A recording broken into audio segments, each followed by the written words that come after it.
A major report into unconscious bias among the police has found being Māori increases the chance of being prosecuted by 11% compared with Pākehā. The 3-year study into systemic bias has also found most people tasered by police were mentally distressed or unwell, and instances of officers wrongly interpreting that person's behaviour as disobedience rather than an inability to understand instructions. Now, I don't go into the whole thing about being tasered and so forth in my piece, so I'll make a couple words here about that. Ultimately, what the police are trained to do is to make sure everyone is safe.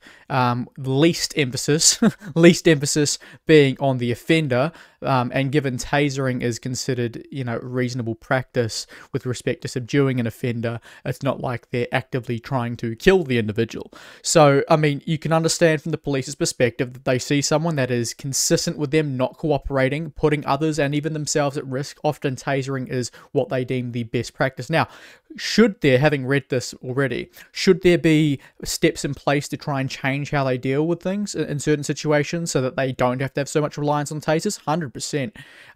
But I'm not going to sit here and criticize the police for using tasers when someone is not cooperating and is potentially a threat to themselves and others, including the police officers. I'm not going to do that. In addition, Māori made up 42% of taser discharge events, despite comprising 16.5% of the population. I mean, 42%, considering they commit more than 50% of the crime. I mean, it's not too bad, really.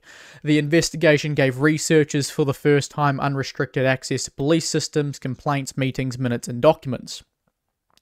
Other findings include 54% of all taser discharge events over 6-month periods involved people who were mentally distressed, unwell, or attempting self-harm or suicide.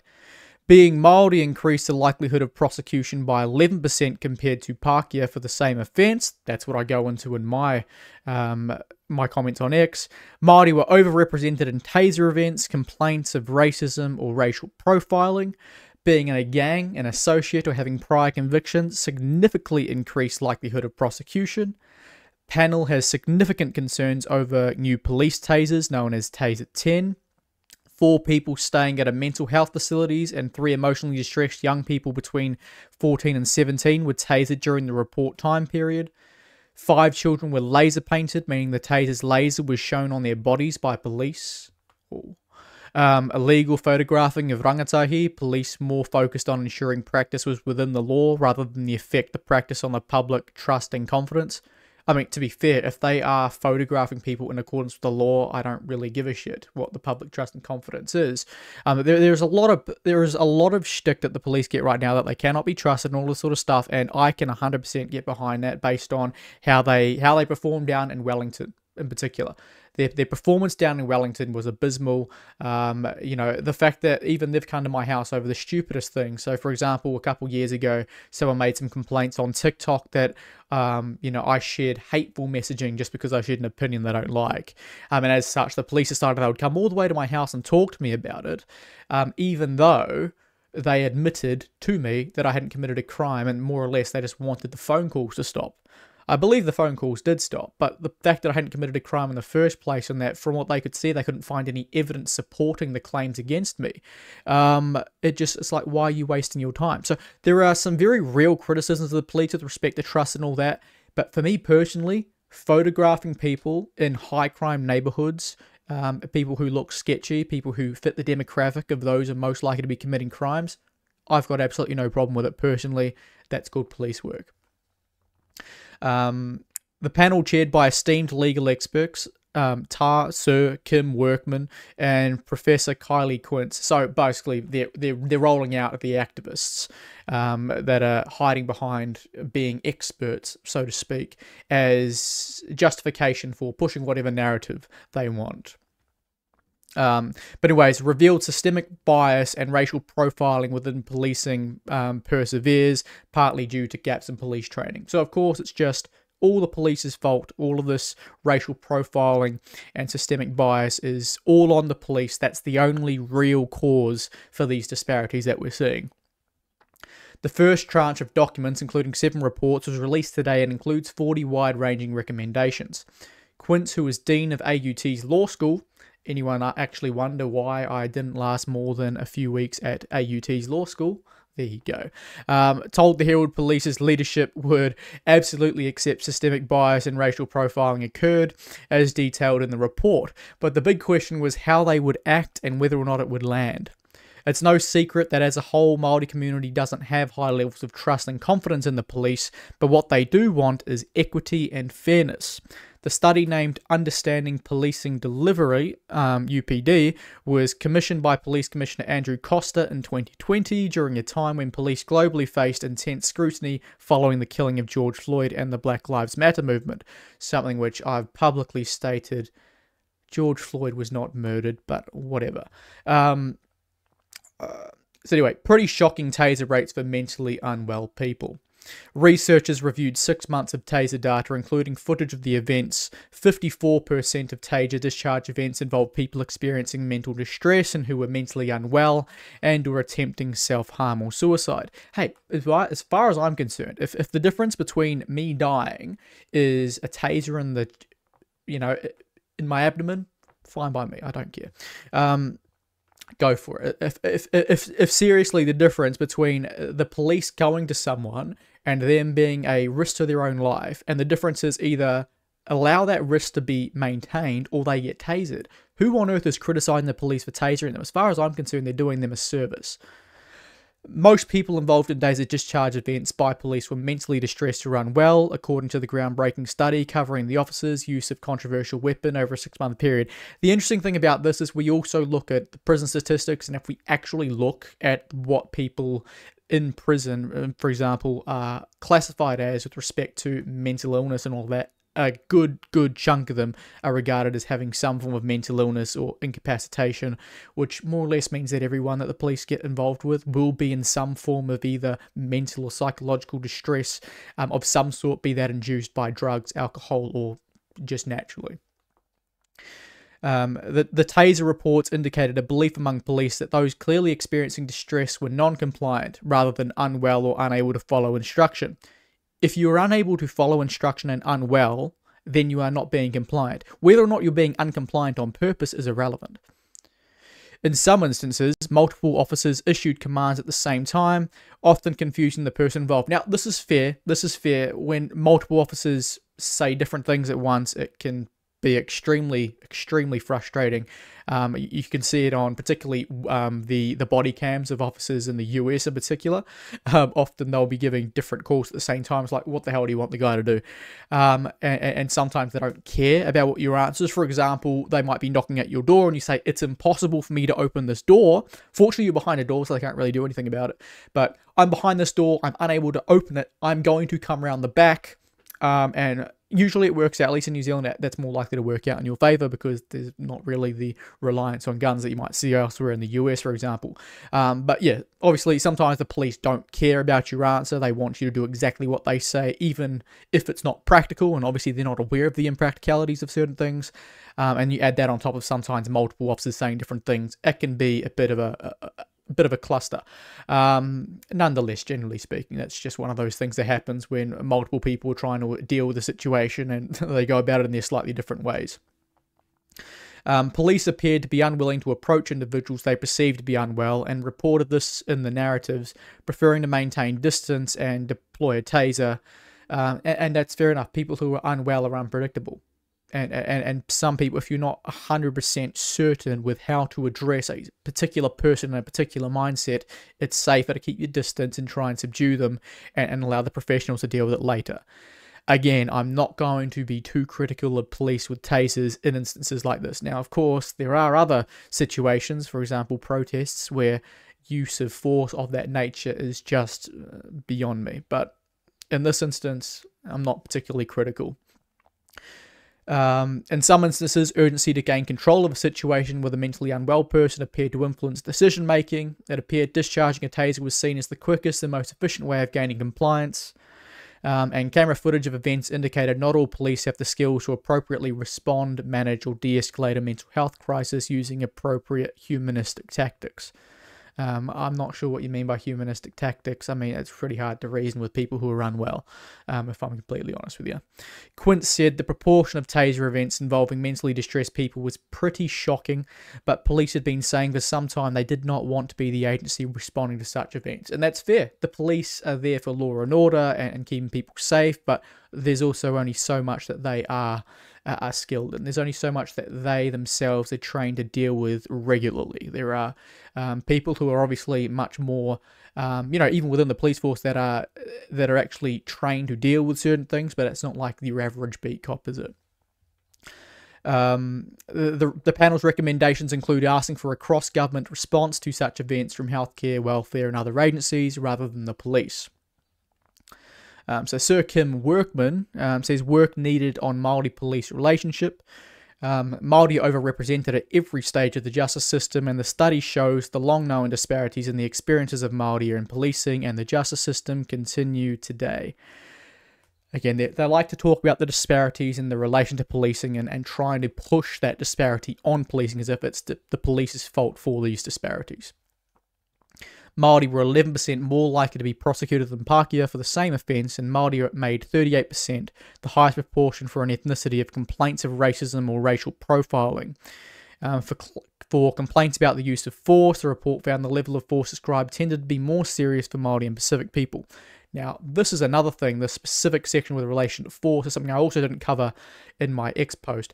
But they start off by saying, firstly, that by proportion of ethnicity, they had the highest amount of complaints of racism and racial profiling. You have to remember, these are perceptions of racism and racial profiling, and as such, people who perceive things will indeed potentially make a complaint. If you're more inclined to perceive something negatively, you're more inclined to have an issue with it, and as such, make a complaint. And as we know, something that people are just generally born and raised with in Māoridom these days, particularly because that's what they're taught at school, is that the police are out to get you, the police cannot be trusted, the police are there to oppress you. And as such, you're more inclined to see them acting in a certain way and perceive it as being negative, even if that's not necessarily the case. Now, of course, there's always instances where there is a police officer who is genuinely just a prejudiced piece of shit. However, let's not sit here and pretend that that is the majority. So for that specifically, there's that. And then, of course, the use of force. If someone is more inclined to resist arrest, they're more likely to have force used against them. And I think the statistics are pretty clear that Māori people are less inclined, Māori and Pacifica people are less inclined to cooperate. And that actually goes into what I was mentioning before with respect to being raised to believe that the police are there to harm you, that they're there to oppress you and all this sort of thing. If you don't trust an organization, you're more likely to, refuse cooperation and all that sort of stuff. But again, of course, there are instances where it's not the case and that the police are just being unnecessarily aggressive. But let's be real here, it's always case by case. Although Māori made up 16.5% of the population, they were involved in 42% of taser discharge events. We went into that. Esteemed justice reform advocate and former police officer Sir Kim Workman said, up until recently, the history of policing had not been taught at police college, but it is an important history that illustrates why the relationship between Māori and the police today must be fraught. Most police officers, even senior police officers, had a very sketchy understanding of that history. When you start to tell the story, it starts to reveal that Māori were a subject of discriminatory and systemic racism from the very beginning. As Workman explained, from 1840s onwards, the purpose of the colonial police force was to subjugate the local indigenous people and mould them to a European way of life. There is too much there to even bother going into. They were granted extraordinary powers to ensure that they did, including legislation which allowed them to assault and suppress Māori. And to be fair, unless you show me the legislation saying, this allows you to do this specifically to Māori and no one else, I don't really care about your opinion. Through the 1860s, efforts to subdue Māori resistance to land sales led to the Waikato War in 1863 and mass arrests, imprisonment and execution, often without trial. The report noted, okay, yes, let's go back to the 1860s where there were pieces of legislation implemented to deal with the rebel threat in the country and then twist it to make it sound like there was only implemented for the express purpose of subduing the absolute innocence of the innocent who had no intention of pushing back against the sovereign force that was now there. Other instances of police force against Māori include the 1881 constabulary invasion of Parihaka, again, kind of misrepresenting what happened there. A community had campaigned on passive resistance, and the 1916 police raid on the Ngai Tuhoi settlement of Maunga Pohatu to arrest prophet and community leader Rua Kenana. I mean, I've sung a song about Rua Kenana. I've got a little bit of an insight into that, but not too much. It's inevitable when that stuff happens over many years that the level of trust and confidence in the police and the criminal justice system is impacted. Police were part of a wider ecosystem of government agencies that had undeserved Māori, including the education and health, and as a result, Māori were more likely to live in poverty and be exposed to police intervention in their lives. When that happens repeatedly over time, those sorts of issues coalesce into people's whānau, so you have whānau who have low education, have mental health issues or drug and alcohol issues, unemployed, poor housing and so forth, and that it's inevitable that crimes become an outcome. Look at him, he's actually hit the nail on the head with why the rates of crime are higher amongst Māori. I notice here none of those say white people. When you see that happening over decades, then you start to understand about the level of overrepresentation of Māori within the system. Now, I will note about that previous paragraph. He is blaming how Māori are dealt with respect to police intervention and so forth as the cause of all of these things, which is 100% his opinion, nothing more than an opinion, and a huge misrepresentation. But hey, what are you going to do? Workman said people valued police kindness and empathy, which was noted in the feedback people... Workman said people valued police kindness and empathy, which was noted in the feedback people thanking police... Okay, who the hell wrote this shit? Thanking police for their warmth, even though they had done something unlawful. And that's my experience too. I've always found the police generally quite warm. And even other people I've talked to who have committed crimes, they've found the police, unless they've been dickheads and they've resisted arrest and all sorts, they've always found the police generally kind or at least understanding, and they're just there to do their job and hand you off to the next person. It's kind of just okay, we've arrested you, you go to them now. That's our job done. We're not here to make your life miserable. Of course, there's always exceptions, and I've heard stories of people who are just absolute terrors. But yeah, my experience has always been reasonably good. Workman said Māori, including people who were sceptical of police, had an ultimate desire to be accepted fully as a New Zealand citizen and be Māori. That's great. I wish Te Pāti Māori held the exact same view. When they are engaged with in a way that acknowledges that they have the right to be treated with respect and dignity, that they are human and that they have rights, they respond really well to that. I completely agree, and that's what I've heard anecdotally from people as well. Young people in emotionally heightened and distressed states were tasered during the report period. All three were Māori males between 14 and 17. They were aggressive and had threatened police. The number of 14 to 17-year-old young offenders who have absolutely no regard for authority whatsoever that I've met, and that will resist absolutely everything and will do everything they possibly can to either avoid capture or make the lives of those trying to subdue them a living hell, this does not surprise me at all. And the fact that they were only tasered, or tasered with a little bit of a nudge, it's probably them getting it off lightly. One of the young men had a weapon, was intoxicated and had stolen a car, while another youth was tasered after an order from Oranga Tamariki to remove him from the house he had run away to. He had refused to leave the house and had become assaultive towards an officer. 5 children were laser printed, meaning the taser's laser was shown on their body before they complied with the police instruction. 2 of the children had a knife and were threatening police. The youngest, a 10-year-old, was attempting suicide. This is the really big issue here, was when you've got the much younger ones who are more or less, I find when I've heard from young offenders about their younger siblings, it always seems to be younger siblings following the footsteps of their older siblings or their uncles or cousins or whatever, and then they get involved with it really, really young. It's just like, the parents are, one's either in jail or they're both, out of their mind or getting absolutely piss drunk somewhere. And then it's just the 14, 15-year-old who's at home looking for something to do, being influenced by, other gang influences, and other little rascals, and they just drag along their younger siblings with them, to the point where you've got a depressed 10-year-old who's kind of involved with all this stuff, doesn't know what to do, and just, yeah, resorts to this. Significant concerns over new police lasers. During the study, the panel raised significant concerns over the plans to reduce police's current taser with the Taser 10 model. The old model was being discontinued, and the new model does not have a camera. Police would instead rely on the cameras officers wear on their bodies. The panel said the assurance model was based around the ability to review footage from inbuilt taser cameras. Taser cameras were an important layer of national assurance, the report said.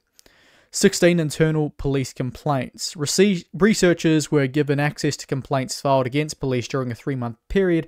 This included 16 internal complaints. Police officers complaining about other officers. Themes that emerged from the complaints included bullying and harassment, sexism, subcultures of police, and negative impacts on police work. In the complaints, officers described feeling harassed, bullied, and targeted, which impacted their mental health and well-being. Individuals reported that they didn't feel safe at work, and this led to feelings of paranoia and being on edge.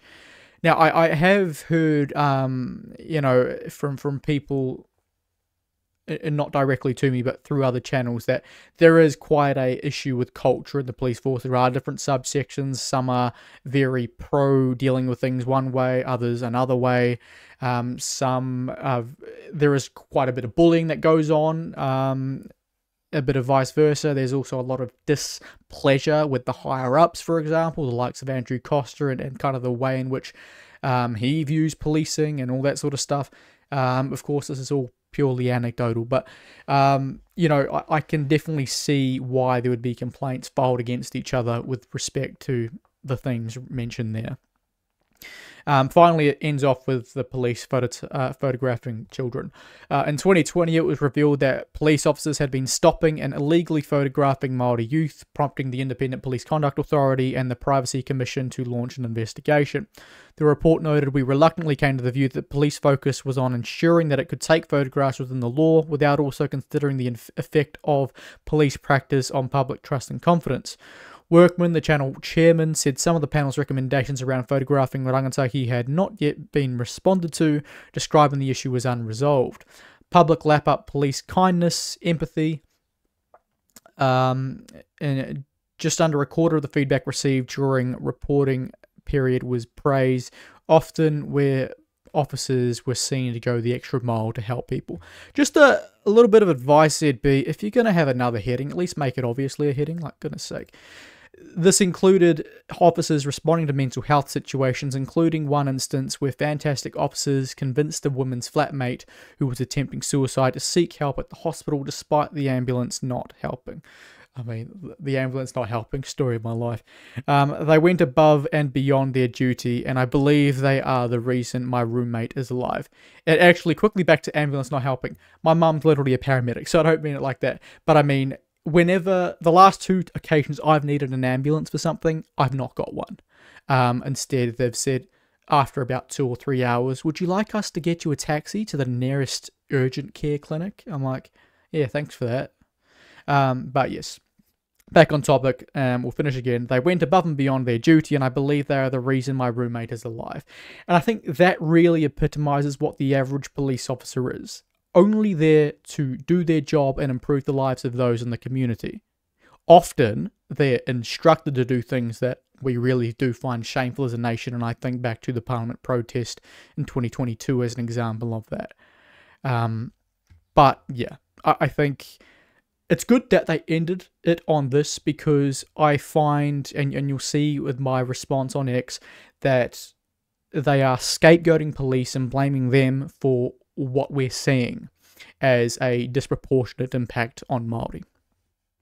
Now, if we quickly switch over to what I said on X, we will have a look at that. Now, I started off by quoting the article, which is saying, "Being in a gang, an associate, or having prior convictions significantly increased likelihood of prosecution." But being Māori increased likelihood of prosecution by 11% compared to Pākehā for the same offence. Firstly, the claim being Māori is the case of an 11% greater likelihood of prosecution compared with Pākehā is misleading at best and a blatant lie at worst. Yes, the data showed Māori had an 11% greater likelihood of prosecution, but not that being Māori was the reason. And that's why I genuinely take issue with the headline suggesting that being Māori or Māori are being disproportionately prosecuted simply because they are Māori. The evidence does not show that at all. In fact, from what I've seen, that they can't even really reach that conclusion and even argue it as a fact, because it's not what is stated at all. One factor I always harp on about with respect to criminal justice statistics is recidivism and gang affiliations.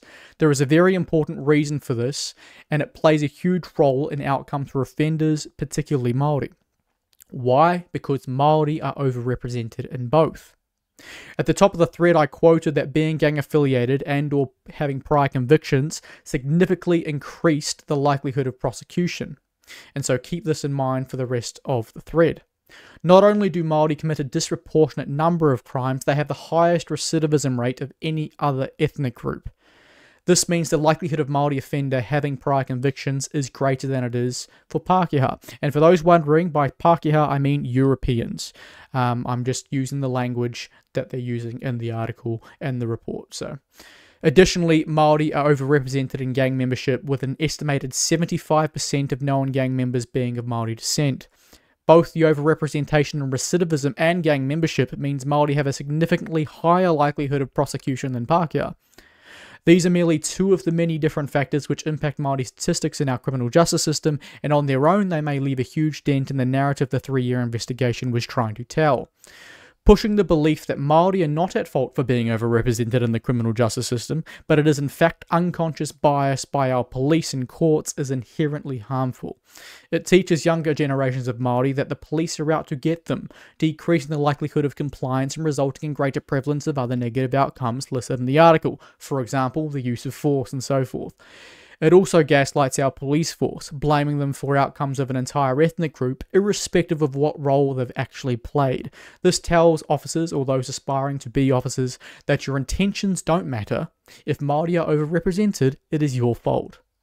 I cannot emphasize enough the importance of accountability and, more broadly, acknowledging what is causing negative outcomes. A failure to do so, and in this case blaming something else entirely, only allows the primary catalyst to fester and worsen outcomes for everyone. Finally, the entire narrative is inherently divisive. It plays into the belief that we live in a nation with systemically racist systems designed for the sole purpose of subjugating the indigenous population. It's one thing to do this when it's true, but when it can so easily be undermined, all it does is lead to racial tensions, loss of trust in our systems, and effect absolutely zero change where it's actually needed. Now, the reason why I was so encouraged to create that thread, to write that, was because I've had experience with the criminal justice system, I've had experiences with police, I've had experiences at every stage. Even when I was a much younger kid and I was just having issues in the home, I had experience with police and they were always calm. They even dropped me off to school once or twice. I understand how the system is, how it is generally for people's experiences, because I'm not sitting there talking to no one. I got to listen to a lot of people, and some of those people I consider friends to this day, and they understand that despite some of the things that they've experienced, in hindsight, they understand it was because they were recidivist offenders who had no interest in complying. They understand that the reason why they were prosecuted the second time around was because they had committed 4 or 5 crimes already. All of the things that the likes of Kylie Quince will sit there and blame on racism is a direct result of the behaviours shown by the offenders. Just on that one factor alone, or 1 or 2 factors alone, of recidivism and gang affiliation, that could essentially account for the entire disparity in prosecution difference. The entire disparity in prosecutions. That can account for that on its own. And that's without acknowledging all of the other things that actually contribute to the disparity in Māori crime rates. So, I'm extremely passionate about dispelling the myths of the likes of the disgraceful academics of the likes of Kylie Quince. They've got no interest in telling the truth. They've actually got no interest in improving outcomes for Māori, because if they did, they would focus on what the real issues are, what is really behind this disparity, what is actually going to fix the disparity. Kylie Quince has no interest in fixing the disparity. If she did, she would focus on the actual cause. And that's why I mentioned that in my thread. If you don't focus on what is causing an issue, you will not resolve the issue. If you put the blame on something else, you are not taking accountability. If you cannot take accountability, one cannot improve. This is like Rehabilitation 101. If you tell a recidivist offender that he is not to blame for his offending, that there is nothing he needs to do to prevent this happening again in the future, then it will happen again in the future. They won't have a change of mindset. They won't look at the world differently. They will just continue to do the same thing over and over and over again. And if we look at the negative statistics and decide, you know what, I'm not a fan of the actual cause, I'm going to blame it on something else, then those negative statistics are never going to improve.